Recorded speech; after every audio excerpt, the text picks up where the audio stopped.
So China pushing back on President Trump's most recent trade regulations, with the communist nation imposing tariffs on 128 U.S. products, including pork and wine and certain fruits. Joining me now is Ohio Congressman Jim Renacci.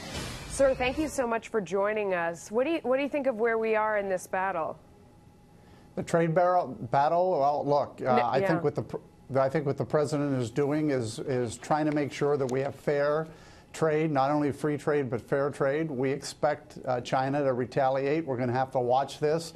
At the same time, I know the president's looking at many of our allies and making sure that all of our trade agreements are not only free but fair trade. So we'll have to see how it continues to work out. But in the end, I know this president knows about this. At the same time, we have to protect the United States to make sure that we do have that free and fair trade, especially with China. China is the abuser, and we got to make sure we're looking at ways to make sure that's more fair in our trade with them. Do you think that there was another way to approach this? I mean, people argue that this was too blunt. At the same time, you know, the imbalance in power, it seemed like, in the trade situation had gotten so far out of line. It was one of those situations where you know, people say, you're not going to change it.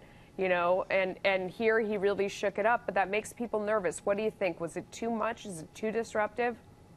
Well, the one thing I know about Washington after being there 7 years is we wait, we don't do things fast enough. And in business, you're always moving, you're always changing, you're always making decisions to make things better. And I think in the end, what you're seeing with this president is someone who's going to make big, bold decisions, but he's also going to listen and look and watch and see what happens, and we'll make adjustments as we move forward. I'm counting on that as a businessman. I know I was a businessman for almost 3 decades as well, and I see the president doing that. Yeah. You also wrote in an op-ed about infrastructure. I want to get it right. Trump's infrastructure plan is badly needed and deserves congressional approval.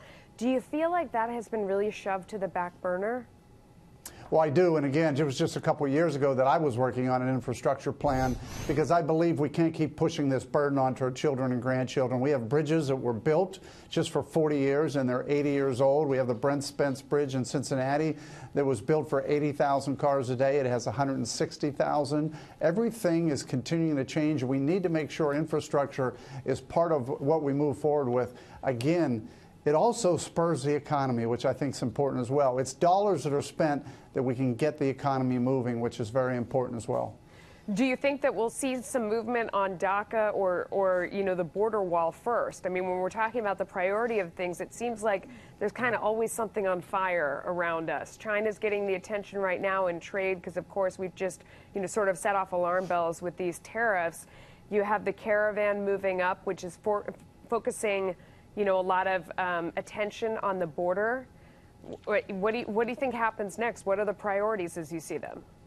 Well, one of the problems in Washington that I've learned over the last 7 years is we wait until an emergency before we do something. Yeah. DACA's a problem. We're waiting on DACA. We're going to wait for the courts. I believe we need to move on that. I believe we have to quit waiting, because when you wait, all these things start to come together. It's one of the greatest frustrations I've had, again, as a business guy for almost 30 years coming to Washington. We just wait, and then we fix a problem when it becomes an emergency, and we never look out more than 2 years or 4 years election cycles. We should be looking out long-term, fixing all these things. So, yeah, we're going to continue to have things, and they're all priorities, but that's because we wait too long.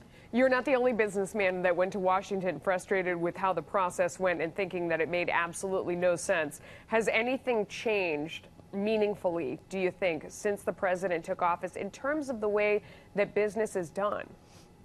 Well, I think so. You see the president doing certain things that people get a little concerned about, but he's doing it as a businessman would. You throw out a big net. The one good thing is he throws out a big net to see what people think, and then he brings it back, just like trade. When he said originally we're going to have the tariffs, and he excluded he excluded Canada and Mexico, and then he's also talking about companies, especially here in Ohio, that need thin aluminum and thin steel, that we got to give them exemptions. So he's seeing the issues, but I think this is what we need to do. We do need to shake things up in Washington. We can't continue to have the same old, and pass on this debt to our children and grandchildren, which continues to be a problem. Congressman Jim Renacci, thank you so much. Appreciate it. Thank you.